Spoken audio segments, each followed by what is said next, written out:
સંચાર માધ્યમ અને જાહેરાત. આપણે જાણીએ છીએ કે માનવી એક વિચારશીલ સામાજિક પ્રાણી છે.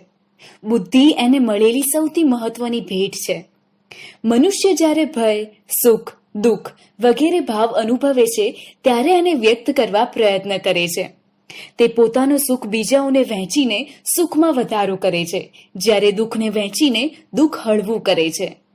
એક સ્થળેથી બીજા સ્થળે માહિતી અથવા સંદેશો મોકલવા કે પ્રાપ્ત કરવાની વિસ્તૃત વ્યવસ્થાને સંચાર તંત્ર કે સંચાર માધ્યમ કહેવાય છે.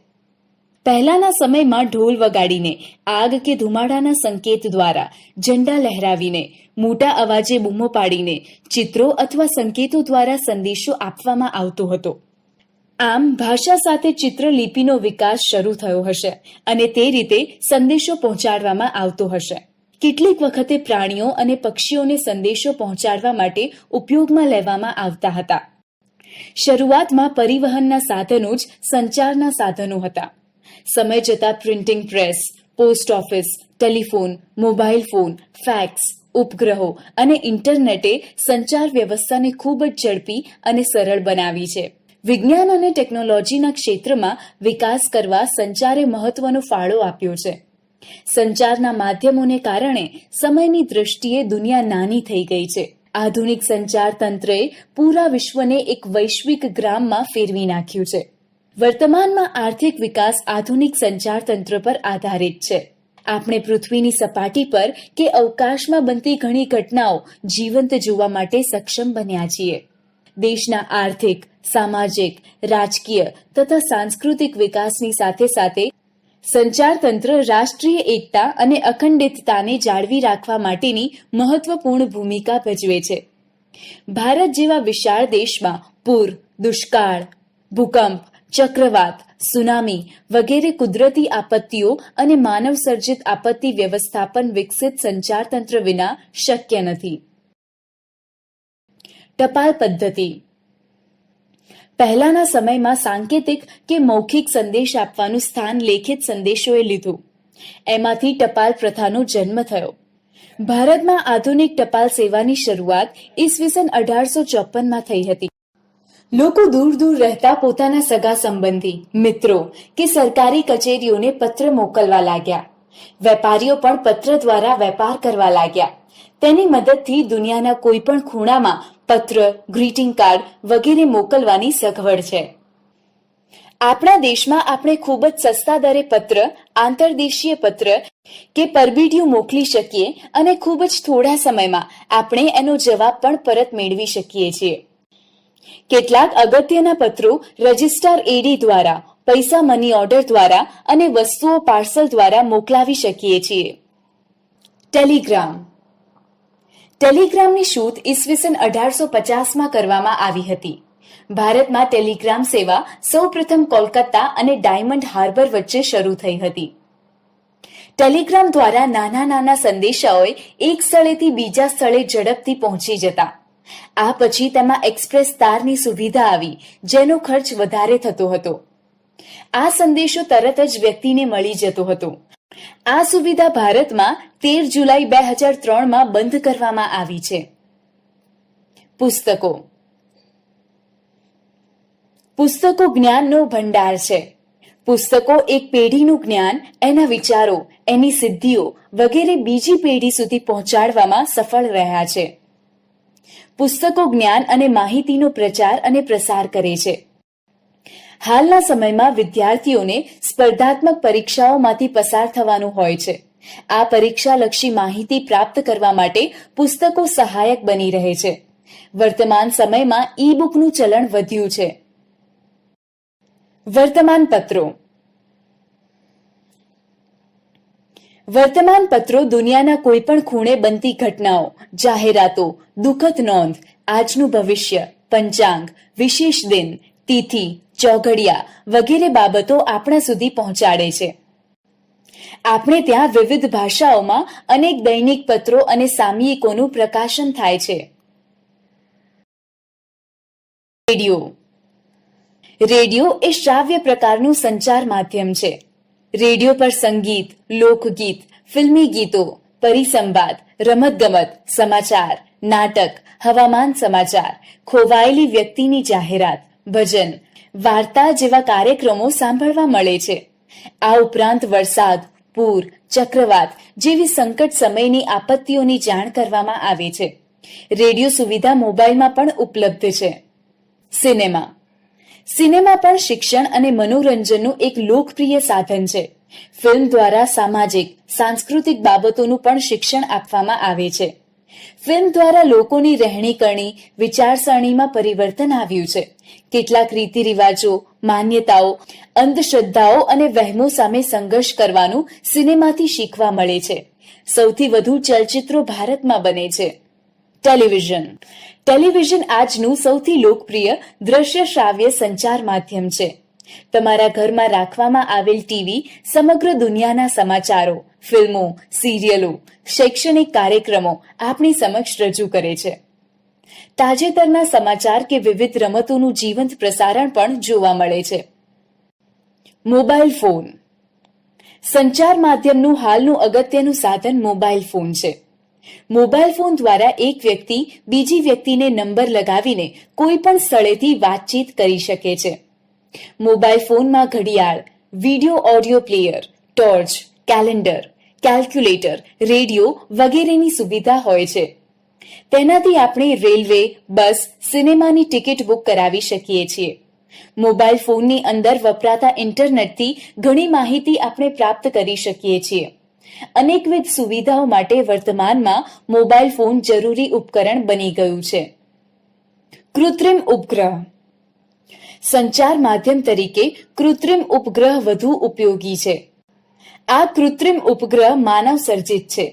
તેને અવકાશમાં મૂકવામાં આવે છે. પૃથ્વી પરથી અવકાશમાં રોજબરોજના સમાચાર, મોસમની જાણકારી, વિવિધ કાર્યક્રમો આ ઉપગ્રહ દ્વારા પૃથ્વી પરના પરત કોઈ પણ સ્થળના ટેલિવિઝન, કમ્પ્યુટર અને મોબાઈલ ફોન જેવા સાધનોમાં પ્રાપ્ત કરી શકાય છે. પૃથ્વીના પેટાળમાં પાણી, ખનિજ ભંડાર છુપાયેલ છે. તેની માહિતી પણ પ્રાપ્ત કરી શકાય છે. આપણા ઘરથી બીજા સ્થળ વચ્ચેનું અંતર અને રસ્તો જાણી શકીએ છીએ. કૃત્રિમ ઉપગ્રહ દેશના સંરક્ષણ ક્ષેત્રે ખૂબ ઉપયોગી છે. સંચાર માધ્યમ અને ટેકનોલોજી માનવીને તેની ઉત્ક્રાંતિની સાથે સાથે અનેક જરૂરિયાતો ઉદ્ભવી. શરૂઆતમાં પ્રાથમિક જરૂરિયાતો જેવી કે ખોરાક, પાણી અને જાતિનું અસ્તિત્વ ટકાવી રાખવાની બાબત મુખ્ય હતી. સમય જતાં સામાજિક અને સાંસ્કૃતિક બાબતની જરૂરિયાત ઉદ્ભવતા તે માટે સંચાર માધ્યમની આવશ્યકતાઓ વધી. તેથી તેમાં બદલાવ થવા લાગ્યો. પહેલાના સમયમાં ટપાલ વ્યવસ્થા હતી, જેમાંથી telephone, pager, mobile phone, fax જેવી સુવિધાઓ ટેકનોલોજીના માધ્યમથી વધવા લાગી અને તેના કારણે નવા ફેરફારો થવા લાગ્યા. વર્તમાન સમયમાં પણ જોઈએ તો સમાચાર પત્રોમાં પણ ટેકનોલોજીનો ઉપયોગ થવા લાગ્યો. પહેલા પેપર છાપવા માટે અક્ષર ગોઠવવા પડતા હતા. હવે તેની જગ્યાએ કમ્પ્યુટરની મદદથી ટાઈપ કરીને છાપવા માટે આપી શકાય છે. ટેલિફોનમાં પહેલા નંબરો ગોળ ફેરવવા પડતા. એની જગ્યાએ હવે સીધા નંબર દબાવીને આપણે બીજી વ્યક્તિનો સંપર્ક સાધી શકીએ છીએ. નવી શોધ વોકી ટોકીની થઈ. તેનો ઉપયોગ પોલીસ વધુ પ્રમાણમાં કરે છે. માનવી જેટલી ઝડપથી વિચારે છે તેટલી ઝડપથી તેનો પ્રચાર કે પ્રસાર કરી શકે છે.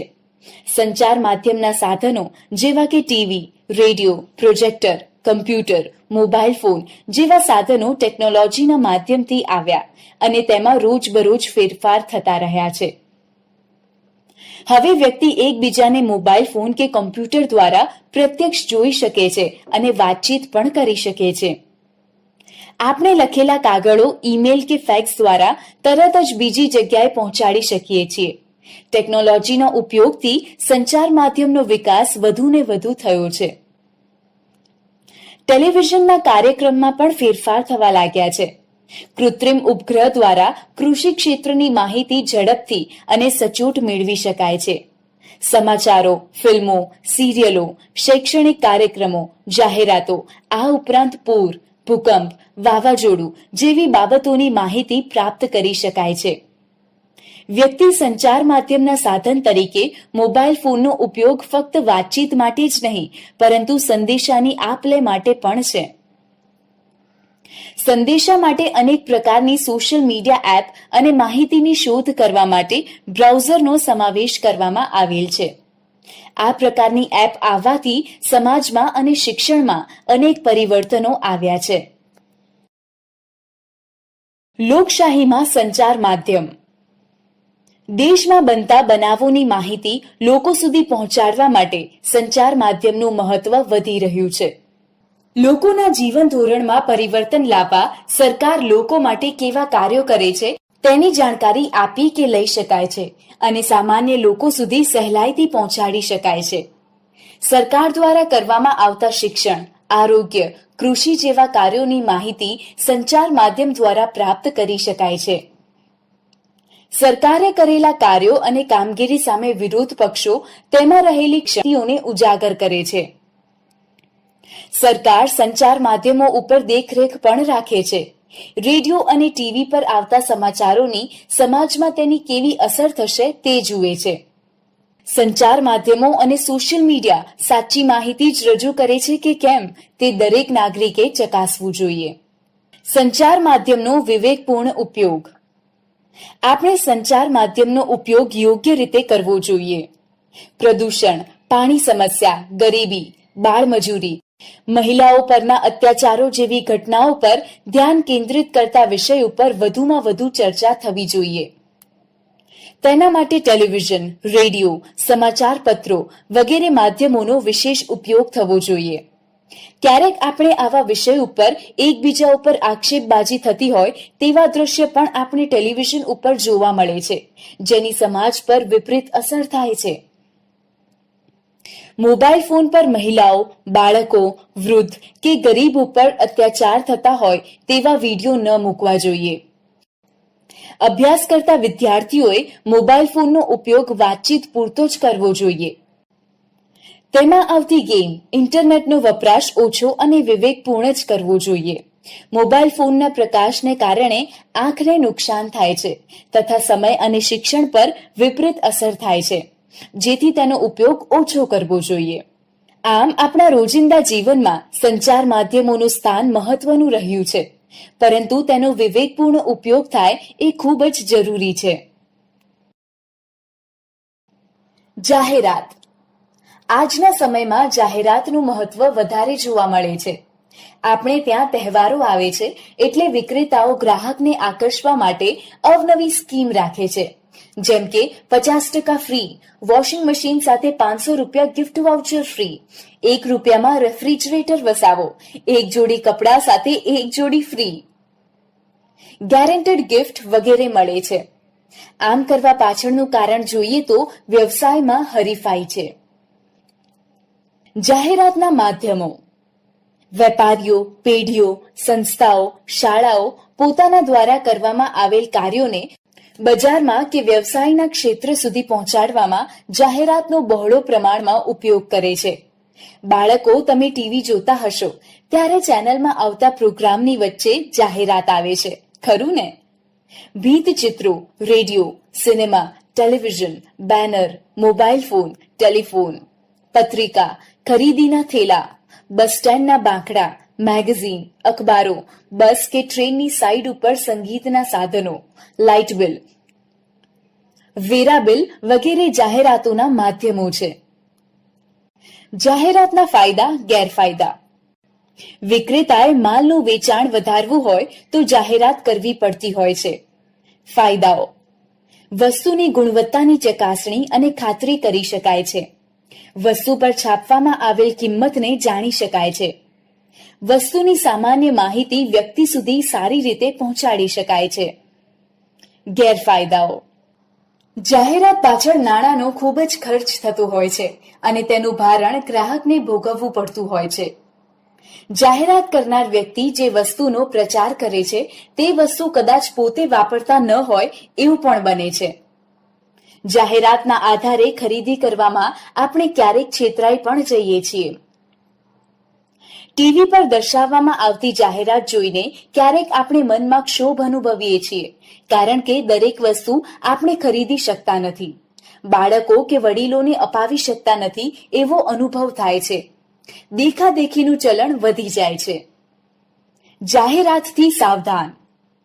ખોટી કે લોભામણી જાહેરાતથી સાવધાન રહેવું જોઈએ. ચિત્ર કે પોસ્ટર અથવા વિડીયો દ્વારા દર્શાવવામાં આવતી વસ્તુની ચકાસણી કરી ખરીદી કરવાનો આગ્રહ રાખવો જોઈએ. સામાજિક, આર્થિક, સાંસ્કૃતિક કે ધાર્મિક બાબતોને નિષેધાત્મક અસર કરતી હોય તેવી જાહેરાતોને પ્રોત્સાહન આપવું નહીં અને તે પ્રત્યે સરકારનું ધ્યાન દોરવું જોઈએ. જાહેરાતના સામાજિક મૂલ્યો. આજે જાહેરાત સામાજિક અને સાંસ્કૃતિક જીવનનો મુખ્ય ભાગ બની ગઈ છે. આપણે જે જાહેરાત જોઈએ છીએ તેની ચર્ચા સમાજમાં કરવામાં આવતી હોય છે. સરકાર દ્વારા સમાજના ઉત્થાન માટે જાહેરાતો કરવામાં આવે છે, જેમ કે બાળ લગ્ન ન કરવા, આરોગ્ય, વસ્તી નિયંત્રણ, દીકરીને શિક્ષણ આપો, બાળકોને કુપોષણથી બચાવો વગેરે જાહેરાતો દ્વારા એનો વિશેષ ફેલાવો કરીને સામાજિક જાગૃતિ લાવી શકાય છે. જાહેરાત અને લોકશાહી.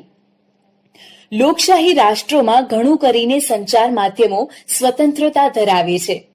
લોકશાહીને મજબૂત કરવા અને ટકાવવા સમૂહ માધ્યમો દ્વારા પ્રસારિત થતી જાહેરાતો મહત્વની ભૂમિકા ભજવે છે. જેમ કે લોકશાહીમાં લોક કલ્યાણ કેન્દ્ર સ્થાને છે. જાહેરાતો દ્વારા સરકાર લોક કલ્યાણની યોજનાઓનો ખ્યાલ લોકો સુધી પહોંચાડે છે. લોક ઉપયોગી સામાજિક, આર્થિક, સાંસ્કૃતિક કે અન્ય બાબતો જાહેરાતના માધ્યમો દ્વારા સરકાર તેની માહિતી લોકોને આપે છે. શિક્ષણનો પ્રચાર અને પ્રસાર, કુરિવાજો, અંધવિશ્વાસ, બાળ લગ્નની પ્રથા, ખોટી માન્યતાઓનું ખંડન લોકશાહીમાં જાહેરાતના માધ્યમોથી થાય છે, જેથી લોકશાહી પરિપક્વ બને છે. લોકશાહીમાં સરકાર સાંસદો, મંત્રીઓ, ધારાસભ્યો વગેરે દ્વારા અપાતી સેવાઓનો પ્રસાર જાહેરાત દ્વારા કરે છે. સરકાર દ્વારા આરોગ્ય વિષયક જળ બચાવો, બેટી બચાવો, બેટી પઢાવો, સ્વચ્છતા અભિયાન વગેરે લોકશાહી પોષક પરિબળોને જાહેરાતના માધ્યમ દ્વારા ઉજાગર કરે છે. લોકશાહીના તત્વો જેવા કે સમાનતા, સ્વતંત્રતા, બંધુત્વ અને એકતાના ખ્યાલો સમૂહ માધ્યમ દ્વારા અપાતી જાહેરાતો મારફતે દ્રઢ થાય છે કે તેથી લોકશાહી વધારે સબળી બને છે. સરકાર લોકોને મતદાનની સમગ્ર પ્રક્રિયાની સમજ જાહેરાતો દ્વારા આપે છે.